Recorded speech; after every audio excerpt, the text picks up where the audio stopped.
Greetings, Webbies. Today we're going to download and install Node.js. Node.js is an open source server environment that we use to simulate the more robust running of JavaScript on the server. In the past, you may just have used JavaScript in the browser, but this opens up a world of opportunity and additional things that you can do with JavaScript. Are you ready? Awesome. Let's get started. We're going to go to the Node.js site to download. Now, I suggest searching for Node.js in your web browser, but be sure that you are directed to the original site, the nodejs.org site, and not some third party, because that can be tricky and it can also be a good way to bring bad things onto your computer. So you want to make sure you always download from the source. I'm going to use the recommended version, and I suggest that you do as well. It has determined that I'm running a 64-bit machine.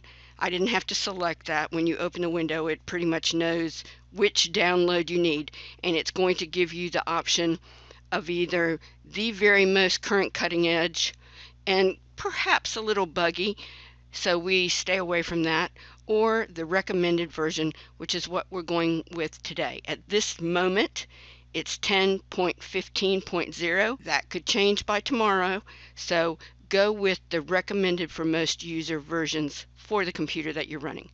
I'm going to click so that I can download, and I generally direct my downloads to the desktop. By default, it will download into your download folder.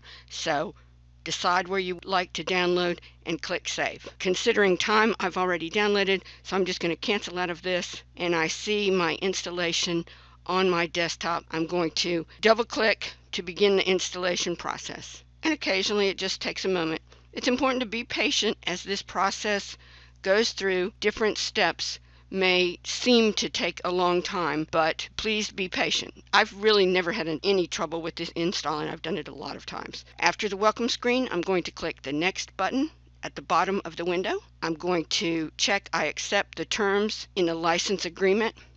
And I suggest that as future web programmers, you do take a minute to read these terms. It's a good idea to read what you're signing and just be aware of what's involved in a license agreement. I'm going to click Next. There are instances where you might change the install location. I suggest for best results, especially if you're a new user or even just a new user of Node, I suggest going with the default location, which is inside the 64-bit program folder in this case.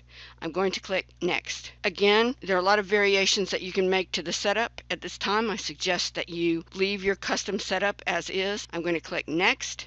And now the install process is going to take a little bit of time. Don't forget to click the install button.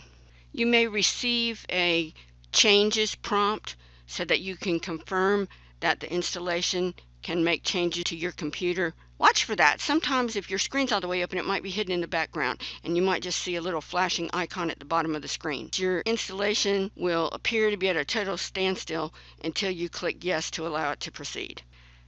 Congratulations!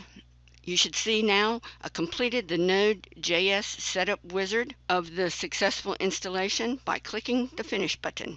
Okay, so right now I'm just taking the word of the software that it's been successfully installed on my computer. I'd like to test that just to confirm.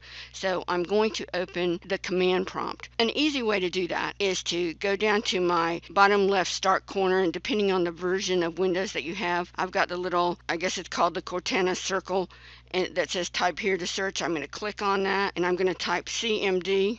Now, when the command prompt option comes up, stop a second, right-click on that rather than just run it. It's a good idea to get in the habit of doing this. Right-click on it and select Run as Administrator. That option also appears to the right, but you don't always see this.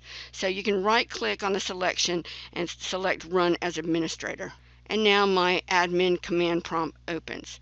Now, to test and make sure that Node installed successfully, I'm just going to type Node space and then a -v, and then I'm going to hit enter. If it's successfully installed, the version number will pop up.